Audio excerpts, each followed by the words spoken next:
I think Tampa will take both games in Tampa to start the series, and then Montreal will win 2 games in Montreal. But then Tampa will win the next one, and then Montreal will win the last 2. I think Montreal will do the same thing the Bruins did. They'll lose all their games on the road until the last one, the one that matters, happens, and they'll take home the cup. What are your predictions? Suns have the best backcourt duo. Yeah, so we've already talked about Burrow a lot, especially how he's influenced the Bengals organization to do some questionable things.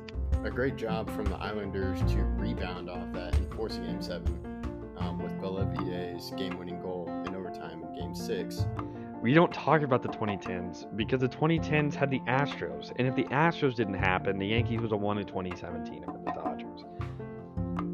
I'm going to say it's during the Week 17 game after the Cowboys have clinched the division, so we just put Benvenucci in. Vegas was really outplayed the last 3 games of this series, and they did not seem like they wanted it as much as Montreal did.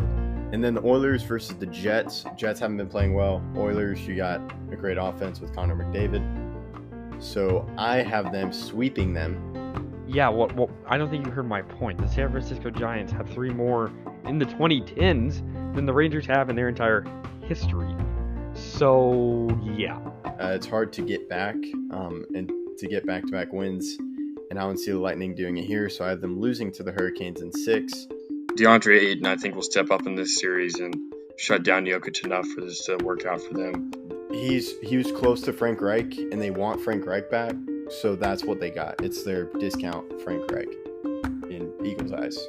Kaprizov and the rest of this crew, Jordan Greenway, who doesn't get enough props, he definitely is somebody who needs to be mentioned more. What would you have said if I bet you $100 at the end of the round robin and start of the playoffs that the Stars would be in the Stanley Cup playoffs? Or Stanley Cup finals. Hi, this is Julie Dobbs. You're listening to Outsiders Opinions with Kevin and Austin. What's up, y'all? Welcome to our MLB Opinions of the Week. We're just going to talk about a few things that we've noticed this week in MLB, and we'll get right into that. But Austin, you're going to start us off with a question. Yeah. When should a team start to worry about their chances to make the playoffs? Only 6 teams too this year, the 3 division winners, and then 3 wild cards. When should a team start worrying, Kevin? So making the playoffs, I would be worried. I would start worrying when it gets to 30 to 40 games, like 30. Like you see what we need, and then depending on the race for the division title, and just in general, I think 30 to 40 games is when I would start worrying. What do you think? So of 162 games, you need to start worrying about 40? Yeah, because you got to see like what adjustments do we have to make, and then you start preparing for the trade deadline, which is around 80 games because it's halfway through the season. It's longer than 80 games. It's like 100 games, I think. It's a little past halfway. Like 90 games, I think. Okay, 90. But I want to have enough time if I'm the team manager, GM. I want to figure out, okay, here's some needs. What players could we look to go get at the trade deadline? Like, I want to have enough time. And then if something changes, then, okay, let's shift. But I would rather err on the side of caution. Like, I'm not going to blow it up. I'm just going to start thinking, okay, do I need to make a trade? Should I make a trade?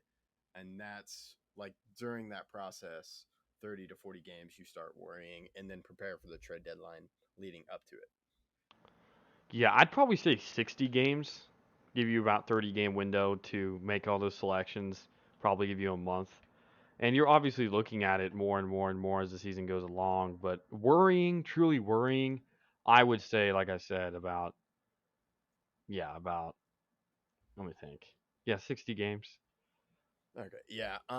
Depending on the team, though, like with the Rangers, I'm not worried at all because I know they had a bad start. But to me, it's like we have some players now. We're just waiting to learn what we have on the pitching staff. So I don't think I would, depending on if the Rangers make a move at the deadline, and it would probably be trading someone away, I would probably not be happy with that because I like what we'd have, so I would just like to stand pat. Um, but I don't know if that's the team you were talking about. But I know the Yankees are on the hot streak. I know Kiner Falefa is starting to hit it well. Yes, Connor Falefa has been very good. DJ LeMahieu, Aaron Judge, Anthony Rizzo. The longest win streak right now is Minnesota. They're 8-2 in their last 10, but they've won 7 straight. The Yankees are also 8-2 in their last 10, but they've won 6 straight. So a lot of wins there between those teams. The only difference is that Minnesota got off to a 4-8 start and are now 11-8. Another team with a plus 5 game win streak. The only other team with a plus. Nope, I take it back. There's 2 other teams.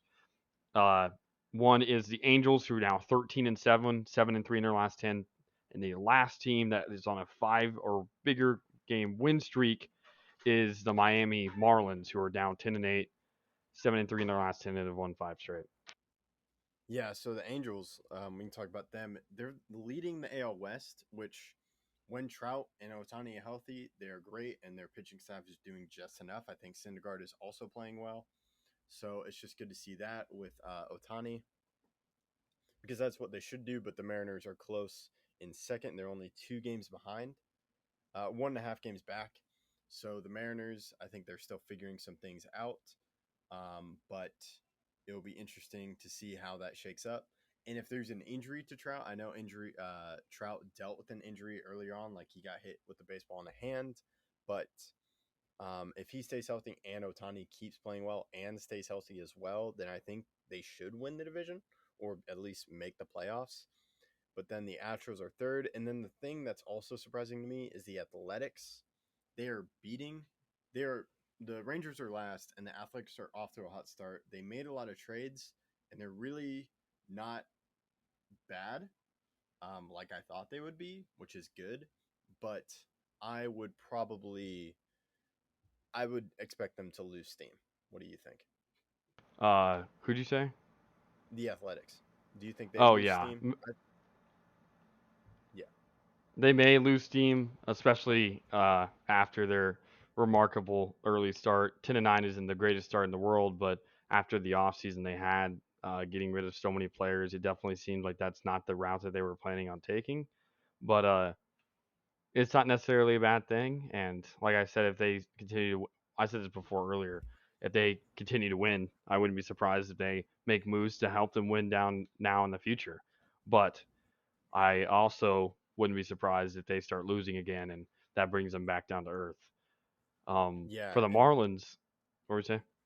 no, I was gonna say yeah, but yeah, you want to talk about the Marlins? Yeah, the Marlins. I was worried with their bad start. They were 5-8 to start, and now they're 10-8. I think they're a good young team, and I definitely think they have a solid chance of making it, even though there's a lot of teams right now in the NL that are appearing to be true contenders. Yeah, I was gonna talk about the Mets. DeGrom is healing nicely, is healing well, and he should be back soon, which is another boost because their pitching is already good. And now you add in DeGrom, and he's just gotta stay healthy. And then Acuna is back for the Braves. Um, and they already have Matt Olson. They have some nice pitching like Kyle Wright. But they are second to last in the standings. The Mets, they are 5 games back from the leading spot in the division, but I wouldn't be too worried. Once Acuna gets back and gets used to games, it should be great having him back. Yeah, you said the Mets, but I know you meant the Braves. Yeah, the Braves Yeah. are 5 games back, and even though they're 9-11, there's a lot of good teams. There's a ton of time for them to get back, and with Acuna finally healthy, I definitely think that'll help them. Yeah, I agree. And then Seiya Suzuki for the Cubs. He's just been on a tear, and I'm just glad it's working out. And the Cubs are in the middle. They're about 4.5 games back from the leading spot. But I think it's good. They're not going to be a good team, but I'm just glad there are some nice stars like Seiya Suzuki and then Marcus Stroman. Yeah, and they obviously have Nick Madrigal as well, who they got last year from the Cubs. Not the Cubs, the White Sox. They're Chicago rivals. But yeah, they may not be that great, but they're going to be a fun team to watch. And obviously, that 21-0 win versus the Pirates was something pretty remarkable. Yeah, and then the Giants in the NL West are leading the division for now. The Padres and Dodgers are both half games back from the leading spot, but the Giants were a little bit low in the standings, but now they're back up, which is something we expected. We weren't going to doubt them again like we did before last season.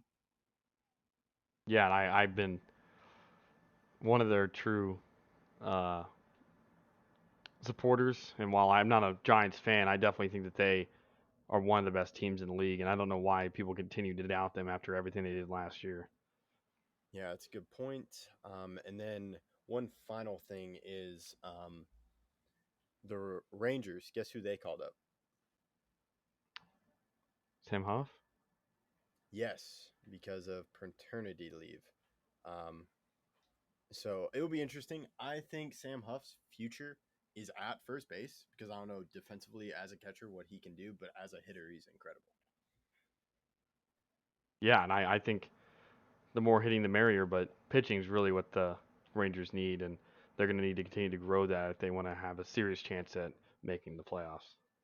Yeah, I agree. But any final thoughts before we sign off? Nope. Okay, that is it.